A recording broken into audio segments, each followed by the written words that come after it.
Mom, I can't continue living like this. Ethan and his mom barely let me eat. A sudden SOS call interrupted my distress. Ilana, come back home, I instinctively shouted. Ilana had become worryingly thin. I won't forgive Ethan and his mother, I resolved with determination. Let me introduce myself. I'm Jonna, a 50-year-old housewife.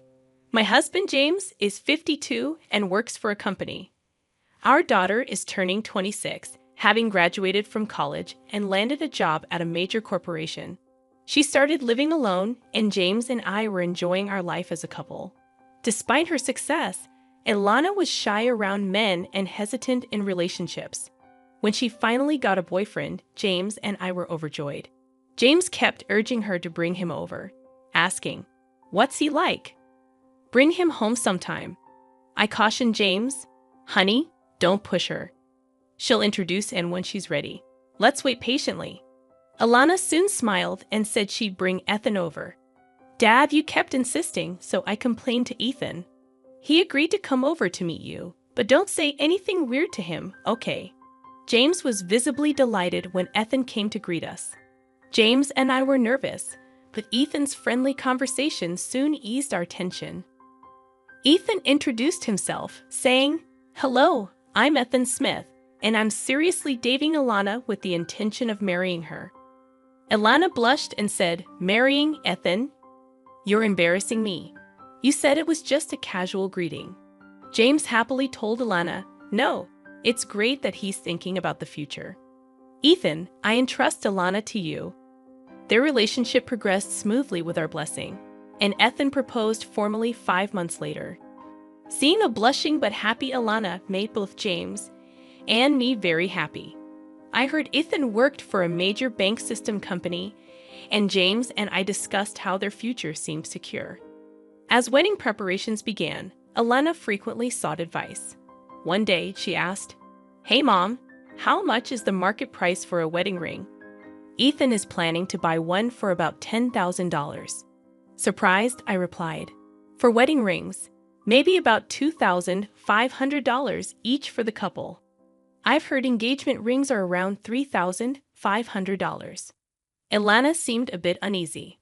I felt the same way after asking around and reading magazines. Ethan's sense of money was odd. However, when Ilana said, "Ethan insists it's a once-in-a-lifetime thing and wants me to have something nice," I conveniently interpreted it as Ethan wanting to give her a special gift. After some time, the two moved out of their bachelor's residence and into a condominium in New York. The area was very expensive but convenient for commuting. I expressed my concern to Ilana, saying, "Hey Ilana, the area you and Ian live in must be pretty expensive to rent, right? Are you going to be able to afford the monthly payments?" She reassured me, "Don't worry, Mom. Ian's working hard and earns a decent salary too. His job requires living near the bank. Ethan is a systems engineer at a bank-rated systems company. If there is a problem, Ethan needs to rush to the site even in the middle of the night. That's why the location had to be close to the bank, within a short taxi ride." Apparently, Ilana explained, "Ethan's company gives a substantial housing allowance, so we're fine. Don't worry, Mom." Not fully understanding the system company's situation, I just accepted it as how things were. Months passed, and I invited Ilana for lunch before her marriage. Ilana and I often went for lunch together. However, after her marriage, when I invited her to join me, she often declined, citing being busy with work or having made other plans. James suggested that maybe she's just busy with her married life, but it didn't seem like Ilana was avoiding me. Over the phone, Ilana said, "Next Saturday." "Oh, that's when Ethan is on a business trip." "Sure, Mom, I can make it. I'll find a place for us." I was a bit thrilled to have lunch with my daughter after half a year. When I finally saw Ilana, she looked a bit pale. Concerned, I said, "Ilana, what's wrong? If you're not feeling well, take it easy. Just stay home and rest, okay?" Ilana reassured me, "No, I'm fine. I've just been tired from MDI overtime lately. Plus, lunch with you might be just what I need to unwind." She managed a weak smile, and we enjoyed a good chat, just the two of us. About 2 hours in, Ilana's phone rang. She looked shocked when she saw the display. Ilana told me, "Mom, I have to go home already. Ethan's mother is calling." She explained that Ivy was at their place. Surprised, I said, "Sorry for keeping you during such a busy time." Ilana reassured me, "It's okay. You can hurry back." Apologizing, Ilana quickly left. Another half a year went by, and during this time, something terrible happened to Ilana. I learned about it from a phone call from her. It was a sad day, and James and I were enjoying our day off. While I was making her tea, suddenly my phone rang. The display showed Ilana. I quickly answered, and Ilana hesitantly started, Mom, it's me." I. She seemed unable to continue, and sensing something was wrong, I asked, "What's the matter? Did something happen?" Ilana remained silent for a while. Patiently, I waited for her to start talking. Eventually, she said, "Mom, I can't live like this anymore. Ethan and his mom barely let me eat. I might not survive if this continues." Shocked, I asked, "Are you okay? Sounds like things are really bad. Why don't you come back home?" Ilana seemed undecided. I firmly told her, "If you're feeling unwell, you can just sit around idly. Come back home. We'll talk it over when you get here." Ilana responded, "Really? Can I come back? But I don't have any money. I can't leave." I thought this was strange. Ilana was earning a decent salary, but there was no time for a long discussion. Her situation sounded serious. First, I needed to meet with Ilana to see how she is doing. I instructed Ilana, "Take only your valuables with you and leave the house. There's a convenience store near your apartment, right? I will drive there and pick you up. Wait for me there." Sobbing, Ilana agreed. James and I hurried to the convenience store. When we arrived, Ilana was crouched in the parking lot. She saw me and said, Mom, I'm sorry. I shouldn't have done this." She broke down and cried. I hugged Ilana, and together with James, we helped her into the car. She was terribly thin and almost gray in complexion. I was astonished, wondering what could have happened to her. I held Ilana until she stopped crying. James said to me, "She will not be able to come down here. Let's take her home soon and give her a good rest. We need to talk to Ethan." I agreed with James, stating, "Yes, right now letting Ilana rest is our top priority." When we arrived home, Ilana, possibly due to exhaustion, immediately fell asleep on the sofa. After she woke up, I served her some easy-to-eat food. She ate voraciously in front of us, indicating how hungry she must have been. It was shocking to hear her stories about not being allowed to eat and having no money. I asked Ilana, "What do you mean you're not allowed to eat?" Ilana explained, "My salary is lower than Ethan's, so Ethan and his mom Ivy keep telling me to save more." Gradually, my food portions were reduced. I asked, "Really? But you're making the food, right? Because you're a married couple, and you eat the same food, right?" Ilana shook her head, saying, "No. For the past 6 months, Ivy has been cooking Ethan's meals. I'm not even allowed in the kitchen." James asked, "Ellen, Ivy is in your house. This is the first time I'm hearing about this. Does this mean Ivy is staying there all the time?" Ilana explained that Ivy had moved in with them about 6 months ago, and they started living together gradually, right around the time Ilana and I had lunch. Ivy had an argument with her husband and came to stay with Ian for just a week. But then Ethan got mad at his father and told Ivy she could stay indefinitely. I was shocked and glanced at James, who seemed to feel the same. Ilana continued, "Since then, Ivy has been criticizing my budgeting, saying it's all wrong and that I can't manage money at all." After Ivy criticized the budget, she took control of the household finances. Moreover, Ethan did not oppose Ivy at all and instead joined her in blaming me. Now Ivy is controlling Ethan's and my entire salary. Ilana said, "Ivy saw my pay slip and demanded I work more, including overtime. Ivy told me, 'Your salary is much lower than Ethan's. Leave the housework to me and work more. How about doing more overtime?' Ian also told Ilana, 'Yes, that's right. I agree with more overtime. It's nice to have my mom doing the housework. You're lucky, Alana. Ivy scrutinized Alana's pay slips, always looking for unnecessary expenses, and eventually found something else to criticize: the cafeteria deductions. Alana's company has a cafeteria, and lunch costs are deducted from her salary. Ivy told Alana, "You're spending too much on lunch. I'll make you a lunchbox from now on. Stop eating at the cafeteria." Alana's attempts to argue were met with attacks from both Ivy and Ethan. Alana confided, "Whenever I try to speak up, Ivy and Ethan gang up on me. It never ends up being a calm discussion." Alana said something, but her words were suppressed by Ivy and Ethan. Now, Ethan and Ivy control all of Alana's salary, leaving her with almost no money of her own. When Alana wanted to go to the hair salon, Ivy called it extravagant and reluctantly gave her money. Ivy also complained about Alana's makeup being too expensive, telling her to buy cheaper products. Alana can't even buy new clothes, but Ivy never complains about Ethan's spending. Ethan seems to spend money lavishly. Alana told me the other day, Ethan bought a branded watch. He told me that because of his job, he would be treated like an idiot if he didn't wear something decent. Ethan has a reckless way of spending his money. Alana began to sob as she recalled these painful events. James and I listened in disbelief. Then, Alana's phone rang. She flinched and turned pale. I instinctively answered the phone for her. It was Ivy. "So, isn't this Alana's phone? Why is Johnny answering?" Ivy asked. I replied, "Hello, it's been a while. Alana is not feeling well. I can talk to you on her behalf." Ivy said, "Is that so? Well, all right. Could you tell Alana to come back home soon?" I replied, "Unfortunately, I can't do that. Aylin is unwell. She'll stay here until she recovers." Ivy retorted, "You're coddling her too much. As a mother, you should educate Ellen properly. She can't manage a budget or do household chores. It's always one problem after another." Struggling to find the right words, I remained silent.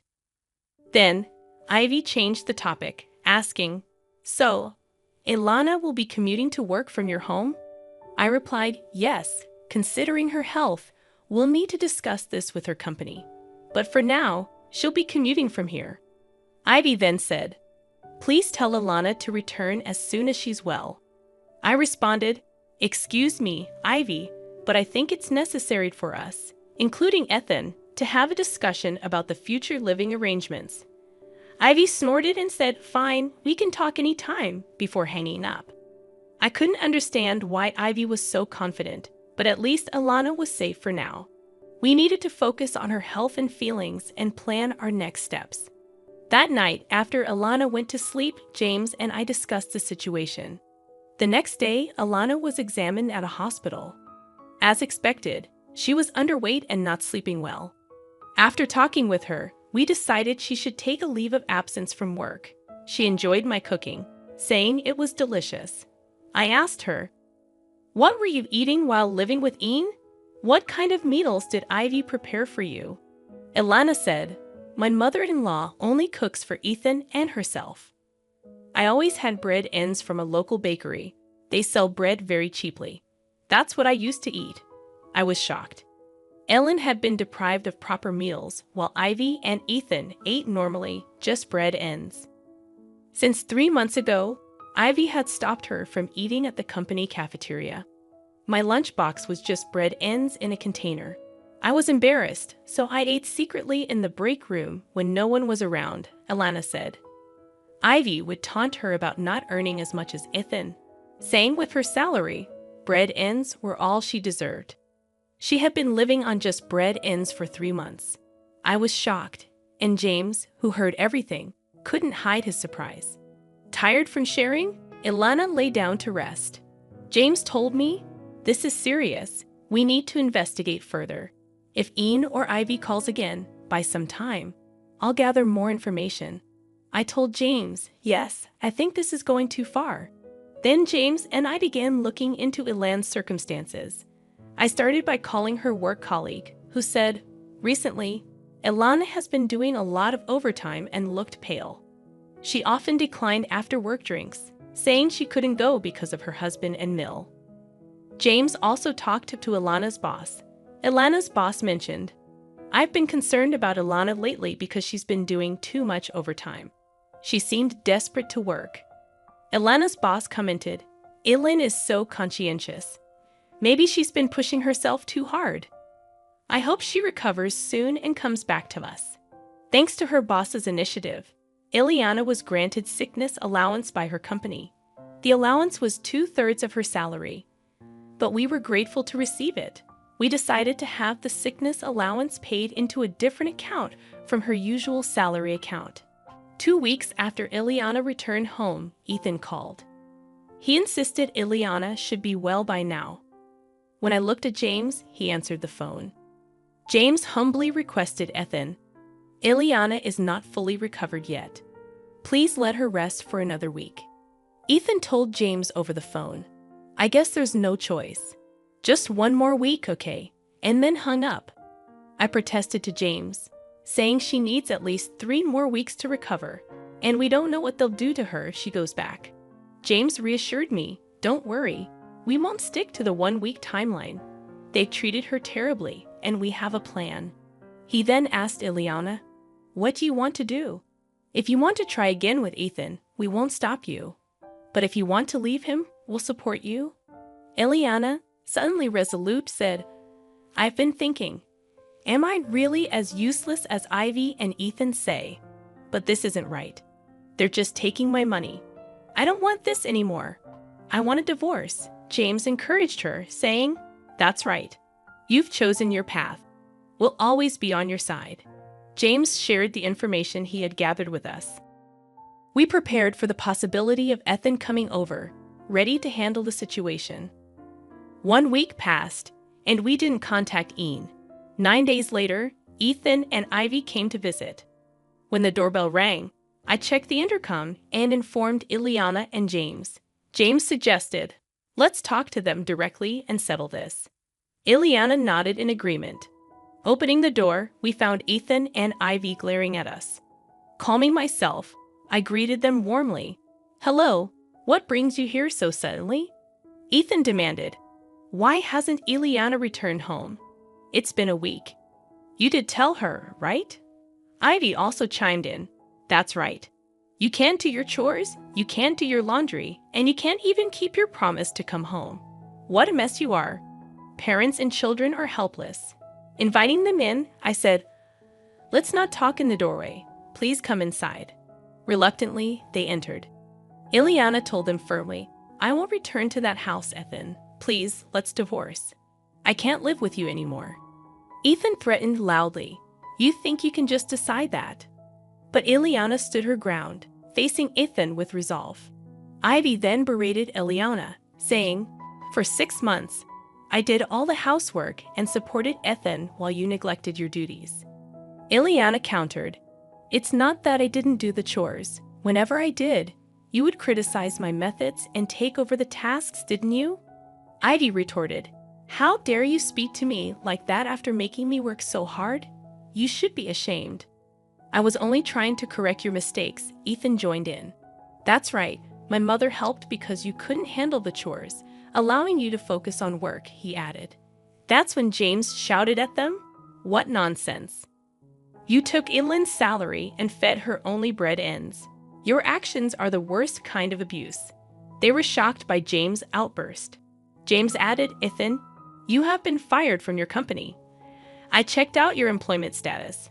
You don't have the power to continue paying the rent on that apartment anymore, do you?" Ethan began to look uneasy. Ileana added, "I didn't know until Dad told me." James continued, "I hired a detective to find out Ian. You were fired 6 months ago for an affair with your boss's wife." Ileana accused Ethan, "You pushed me to work because you lost your job and income." Ethan turned pale and hung his head. James then confronted Ivy.